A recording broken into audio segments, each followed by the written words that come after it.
अच्छा, आप मुझे आप बता सकते हैं रिलेशनल ऑपरेटर जो है हम, अच्छा पहले ये बताएं कि ऑपरेटर्स हमने कितने पढ़े हैं, और अर्थमेटिक ऑपरेटर कौन से होते हैं और रिलेशनल ऑपरेटर कौन से होते हैं। अर्थ वाले तो वही है, प्लस माइनस और ठीक है, और जो दूसरे हैं रिलेशन वही greater than, less than, equal to, not equal.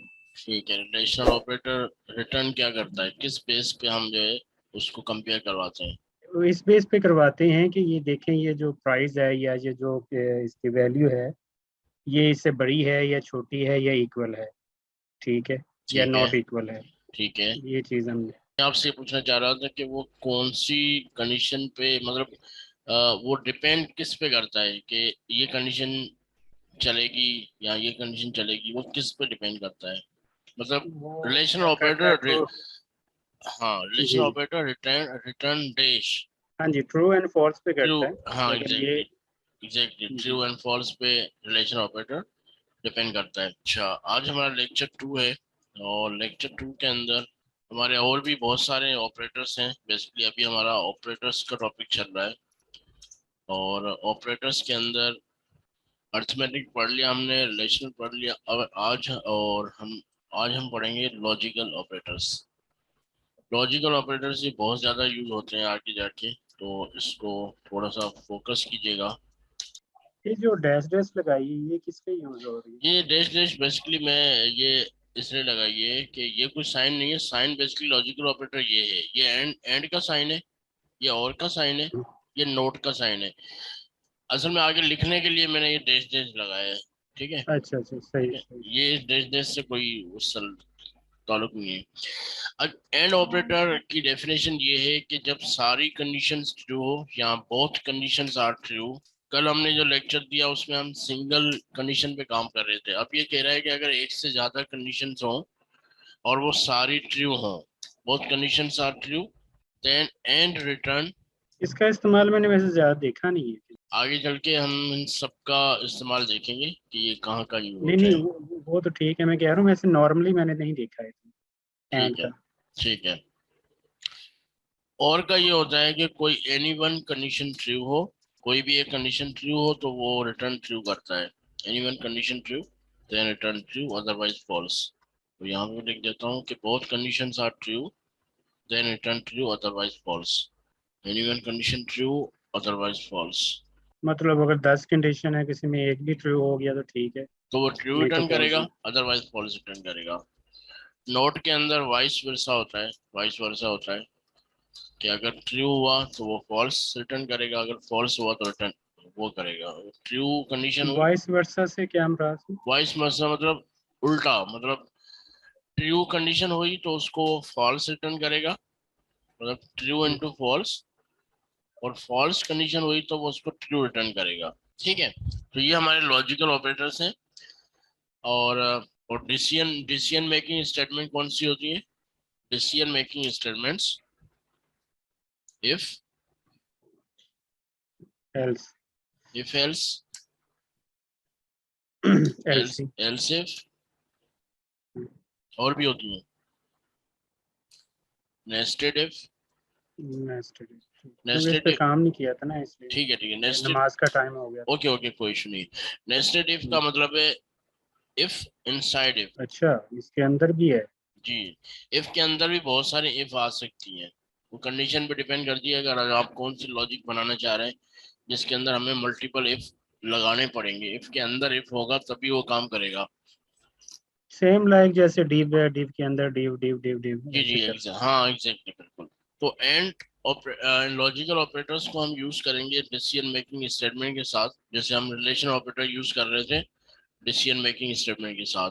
ठीक है। ठीक है, अब हम इसके प्रैक्टिकल में आते हैं। पीएचपी स्टार्ट करने से, मतलब कोड की स्टार्ट करने से पहले सबसे पहले हम क्या लगाते हैं। पीएचपी का नहीं, इसका पीएचपी का कोड लगाते हैं ना अंदर, हाँ, ये क्या पी तगड़े। इसको हम बोलते हैं पीएचपी ओपनिंग ओपनिंग टैग भी बोलते हैं। ओपनिंग टैग, कि उसका ओपनिंग टैग यूज करना है, और एंडिंग टैग। अच्छा, इन टैग के अंदर भी पीएचपी का लग सकता है ओपनिंग टैग? नहीं, वैसे हम लगाते नहीं है, मतलब हम स्टार्टिंग पॉइंट लगाते हैं और एंडिंग पॉइंट लगाते हैं। ठीक है। दरमियान में नहीं लग सकता? नहीं, इसके अंदर हम जो है ना बाकी की जो लॉजिक है वो हम लगाते हैं। ठीक है, हमारी जो भी फाइल होती है उसकी एक्सटेंशन क्या होती है? .php। और PHP की एब्रीविएशन क्या है? ये है, ये एप्लीकेशन एक्चुअली याद थी, भूल गई। Hyper text pre processor. Hmm, ठीक है, जो स्टार्टिंग पी है वो बेसिकली साइलेंट है, लेकिन कई जगह पे आपको ऐसा ही मिलेगा कि कहीं बुक में ये लिखा हुआ है कि PHP hyper text pre processor, कहीं पे पी साइलेंट किया हुआ है और हाइपर टेक्स्ट प्री प्रोसेसर है। ठीक है, दोनों सही है। अगर आप हाइपर टेक्स्ट प्री प्रोसेसर बोलते हैं तब भी उसका एब्रिविएशन सही है, अगर आप PHP hyper text pre processor बोलते हैं तब भी एब्रिविएशन सही है। और इसका जो पुराना नाम था वो था पर्सनल होम पेज। जब आप इसकी थ्योरी की मैं स्लाइड अभी बना रहा हूँ वो मैं आपको सेंड कर दूंगा, जिसमें 1995 में ये आई थी, और उस टाइम इसका नाम रखा गया था पर्सनल होम पेज। और इसका जो फाउंडर है वो रेसमस लर्डफ है। इस PHP का जो फाउंडर है वो रेसमस लर्डफ है, और 1995 में उसका फर्स्ट वर्जन आया था, उस टाइम उसका नाम था पर्सनल होम पेज। फिर 1998 के अंदर इसका नाम चेंज हुआ, उसका नाम रखा गया hypertext pre processor. Is that clear? जी बिल्कुल। वेरिएबल बनाने के लिए हम डॉलर साइन लगाते हैं, उसके बाद हम वेरिएबल का नाम लिखते हैं। जैसे यहाँ पे मैंने सपोज लिया एज, और उसको मैंने एज असाइन कर दी 18। अच्छा, आप मुझे बता सकते हैं कि ये मैंने वेरिएबल इनिशियलाइज किया है या वेरिएबल डिक्लेयर किया है? इनिशियलाइज किया है, डिक्लेयर तो नहीं हुआ। डिक्लेयर और इनिशियलाइज में फर्क क्या है? इनिशियलाइज ये होता है कि जो आपने अभी बनाया है, बिल्कुल ठीक है। जी डिक्लेयर का ये कि फाइनल हो गया। देखें, डिक्लेयर का मतलब होता है मैंने $A और सेमीकोलन लगा दिया, ये मैंने वेरिएबल जस्ट डिक्लेयर किया है। लेकिन उसको अगर मैंने कोई वैल्यू असाइन की तो ये इनिशियलाइज, मतलब हमने इस वेरिएबल को इनिशिएट कर दिया। ठीक है, सही। अब हम आते हैं एज 18 है। अब हम इसके ऊपर इफ ब्लॉक लगाते हैं। If basically decision making statement है जिससे हम डिसीजन ले पाते हैं कि इस कंडीशन पे क्या होगा। ठीक है, हम्म, इफ ब्लॉक हम शुरू करते हैं, ये हमारा पेरेंथेसिस है और ये हमारे कर्ली ब्रेसेस हैं। यहाँ से हमारी इफ की बॉडी शुरू होती है। इफ के अंदर हम मैं क्या लगाता हूँ, एज, अगर एज ग्रेटर ग्रेटर देन है या इक्वल है 18 के। ठीक है, और इसके अंदर हम्म, मैं लगाता हूँ इको। ठीक है, now you can generate CNIC। मतलब अगर आप सपोज मैं नाम भी लगाता हूँ, सपोज अगर आसिफ, मैंने यहाँ पे नेम का वेरिएबल बना दिया, उसको मैंने वैल्यू दे दी आसिफ। और मैं यहाँ कह रहा हूँ कि अगर आसिफ की एज 18 या 18 के बराबर हो या 18 से ज्यादा हो तो वो अपना CNIC बनवा सकते हैं, और उससे कम हो तो वो CNIC बनवाने के अभी एलिजिबल नहीं है। तो मैं ये कहता हूँ यू आर नॉट एलिजिबल और क्रिएट या जनरेट। ठीक है, आपके हिसाब से इसका आउटपुट क्या आना चाहिए? कुछ भी नहीं आएगा क्योंकि हमने वेरिएबल तो उसमें लिखा ही नहीं है। हाँ, नहीं लिखा। ये इको हमने करवाया ही नहीं है ना। तो ये जो मैंने इको के करवाया, अंदर उसका स्टेटमेंट तो देना उसको पूरी। तो यहाँ मैंने क्या स्टेटमेंट दी है? ये स्टेटमेंट नहीं है तो क्या है? स्टेटमेंट के आगे भी तो देना ना सर, उसका वेरिएबल भी तो देना ना। अगर मैं सिर्फ ये प्रिंट करना चाह रहा हूँ कि भाई अगर जिसकी एज 18 या 18 से ज्यादा हो वो CNIC बनवा सकते हैं, और जो 18 से कम है वो CNIC नहीं बनवा सकते हैं, तो मैं अगर स्टेटमेंट ये प्रिंट करना चाह रहा हूँ तो मैं वेरिएबल का नाम आगे क्यों दूँ? समझ में आ रही है बात, नहीं आ रही? जी जी, आ रही समझ। ठीक है, देखिए मैं ये तो नहीं इसके अंदर में स्टेटमेंट के अंदर मैं उसका एज शो नहीं करना चाह रहा। ठीक है, अगर आप एज शो करना चाह रहे हैं तो भले कर सकते हैं, जैसे आप बोल रहे हैं कि नहीं वेरिएबल का नाम आएगा। वेरिएबल का नाम इसलिए इस वक्त उस कंडीशन में आएगा, जैसे मैं अभी फिलहाल इसका आउटपुट दिखा देता हूँ ताकि आपको समझ में आएगा मैं कहना क्या चाह रहा हूँ। ठीक है, पहले हम इसका आउटपुट देख लेते हैं। PHP की फाइल चलाने के लिए हम क्या लिखते हैं पहले? में उसका वो सर्वर ऑन करेंगे ना। ठीक है, ठीक है, जैम या जो। ठीक है, सर्वर आई थिंक मैंने ऑन कर दिया था। तो यहाँ क्या होगा, ये ग्रीन दिखा रहा है, इसका मतलब ये देखें लोकल ऑल सर्विसेज रनिंग है। ठीक है, सर्वर मैंने ठीक है। चला दिया था। और अब हम आते हैं उसके में, मतलब ब्राउजर ओपन होने के बाद हम क्या लिखते हैं पीएचपी फाइल को उसमें चलाने ये के है लिए? कि आप लोकल होस्ट लिखेंगे और उसका पाथ लिखेंगे जहाँ पर ठीक उसका है। नाम लिखेंगे। लोकल होस्ट तो आप अगर सी में पड़ा हुआ है तो सी से उठाएगा, नहीं तो जहाँ से पड़ा हुआ उठाएगा। सही है। ये लगता है पीसी सिर्फ आपने ट्रेनिंग के लिए रखा हुआ है, मेरा ख्याल है। असल में हाँ, ये असल में इसमें बहुत सारी चीजें इंस्टॉल है, इस वजह से थोड़ा स्लो है। इसमें डॉट नेट भी है, इसमें जो है वो पाइथन भी है इसमें, तो इस वजह से जो है ना थोड़ा स्लो चलता है ये। ये टेम्परेचर ओरिजिनल है आपका 38 डिग्री? हाँ बिल्कुल। इतनी इतनी गर्मी वहाँ पे? बहुत गर्मी है, मतलब अभी ये समझो इस वीक बहुत ज्यादा गर्मी हुई है। इस वक्त यहाँ पे 28 है लाहौर। तो लाहौर का मौसम सही है। लाहौर का बहुत बेस्ट है, आप पंखे के बगैर भी बैठ सकते हैं।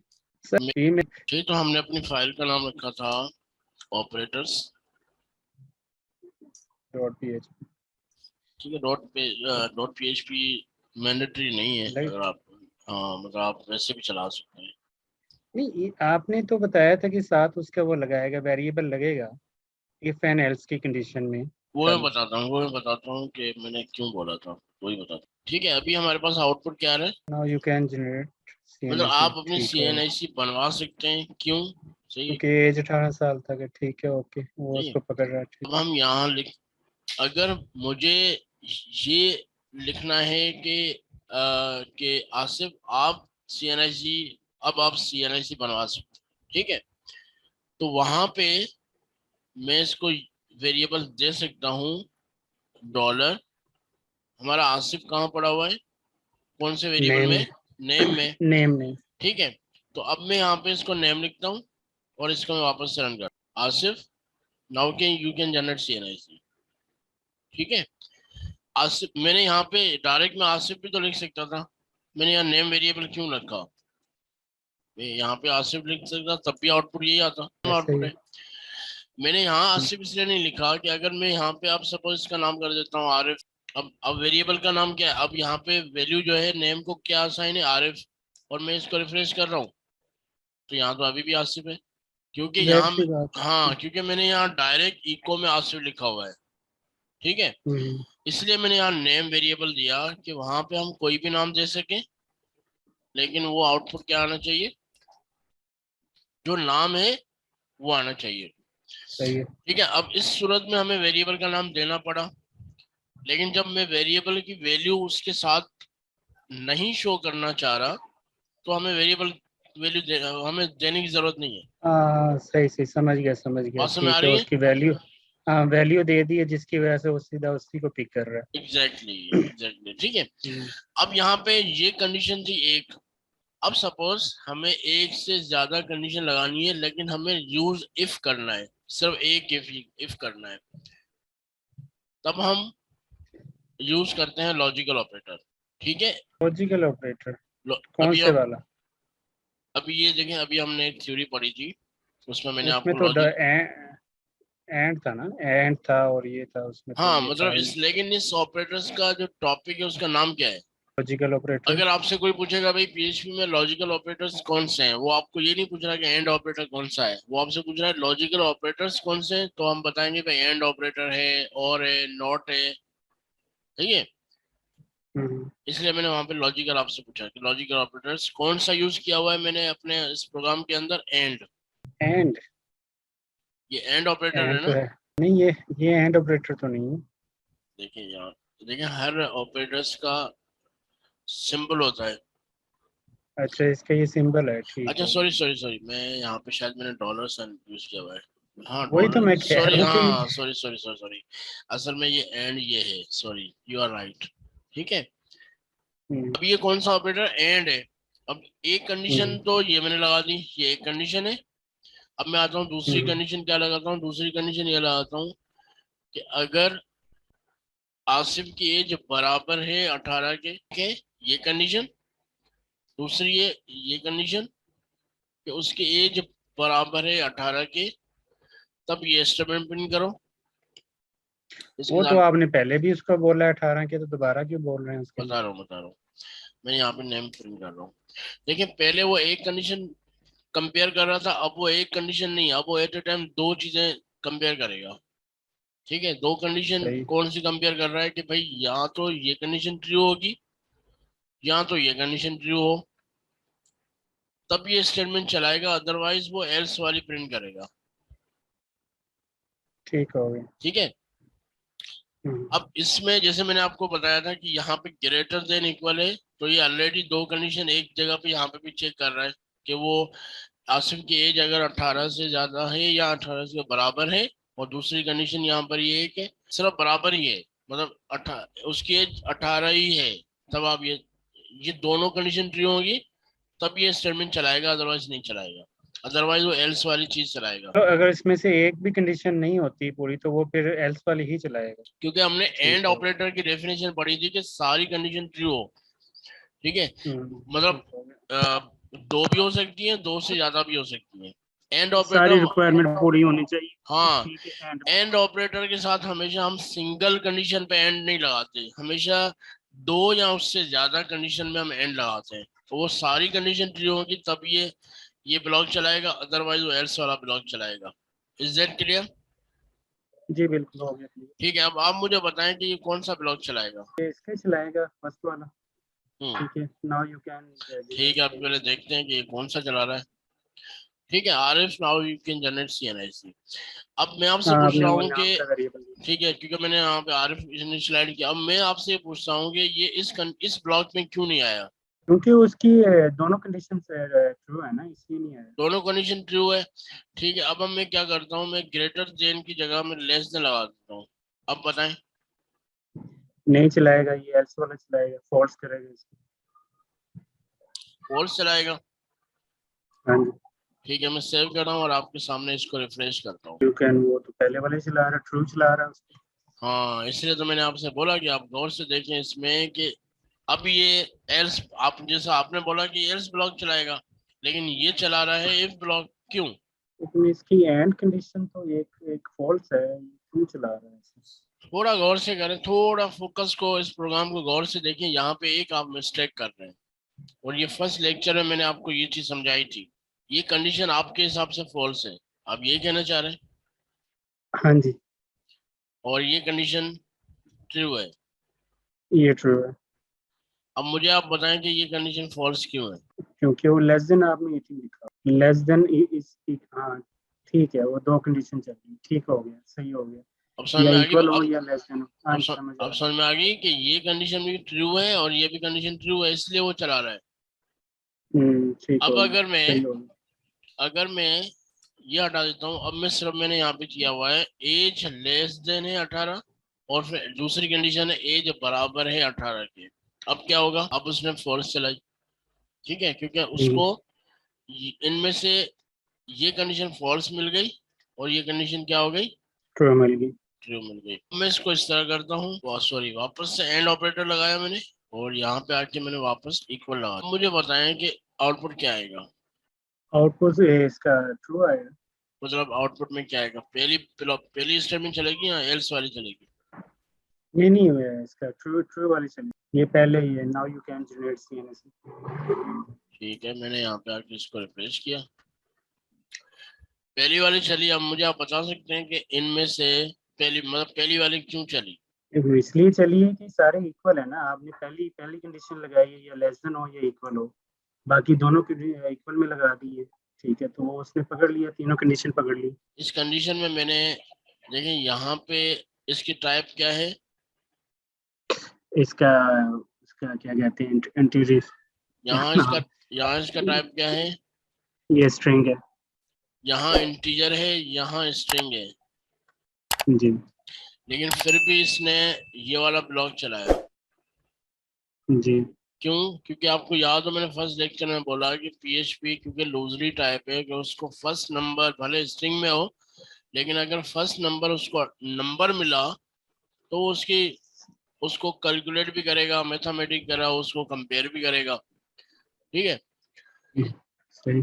ठीक है, इसलिए उसको ये वैल्यू चला वो ये रहा है कि भाई ये बराबर है 18 के, ये इसके हिसाब से चला रहा है, मतलब जैसे ये कंडीशन है इससे इसके लिए ये कंडीशन है। सही है।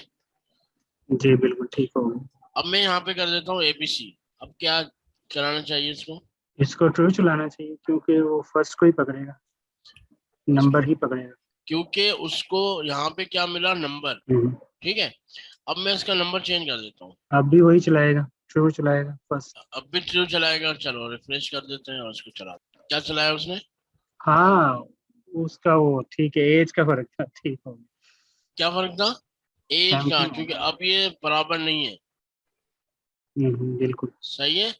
अब मैं यहाँ पे आके ऐसे ही। कंडीशन लगाता हूँ कि ग्रेटर देन हो, और यहाँ मैंने ये हटा दिया। अब क्या आएगा? अब अब मतलब अभी भी ये आएगा, एफ वाली ब्लॉक। हाँ जी, यही है। ठीक, तो समझाने का मकसद था, सॉरी ये हटेगा। समझाने का मकसद था कि लॉजिकल ऑपरेटर का जो फर्स्ट ऑपरेटर है उसका नाम एंड ऑपरेटर है, और उसकी कंडीशन ये है कि एंड का मतलब यहाँ पर ये है कि जितनी भी हम कंडीशन देंगे वो सारी ट्रू होंगी तो वो एफ वाला ब्लॉक चलाएगा, अदरवाइज वो एल्स वाला ब्लॉक चलाएगा। Is that clear? जी बिल्कुल, ये अक्सर मैंने लिखा देखा था। ये मैं कहता था एंड क्या चीज है। जी। ये एंड अब एंड समझ में है। आ गई एंड क्या चीज है? हाँ जी, अब समझ में आ गई। ठीक है। अच्छा, एंड का भी डबल फंडा है। जैसे ये डबल है तो ये लॉजिकल है, अगर ये सिंगल हो तो ये वो बिटवाइज ऑपरेटर है। ये आगे अभी मैं बिटवाइज समझाऊंगा तो पता लगेगा। अगर ये सिंगल है तो ये बिटवाइज ऑपरेटर है, ये एंड ऑपरेटर नहीं है। अगर ये हम्म, डबल है तो फिर ये लॉजिकल ऑपरेटर है जिसका नाम है एंड है। इस चीज को क्लियर कीजिएगा, सही है। अब हम दूसरे में आते हैं। और जैसे कि हमने डेफिनेशन में पढ़ा, और हम कहाँ लगाते हैं, और का डेफिनेशन क्या था? कि इसमें एक कंडीशन होनी चाहिए ट्रू। ठीक है, अगर सपोज मैं इसको कर देता हूँ लेस देन, इसको कर देता हूँ ग्रेटर देन 10, और इसको कर देता हूँ लेस देन 18। अब कौन सी स्टेटमेंट चलाएगा? ये चलाएगा पहली वाली। देखते हैं इसको। हाँ जी, ठीक है, पहली वाली क्यों चलाई? क्योंकि उसमें एक कंडीशन दुरुस्त है ना। कौन सी? ये ग्रेटर देन 10 जो है। Greater than 10। सही है, वेरी गुड।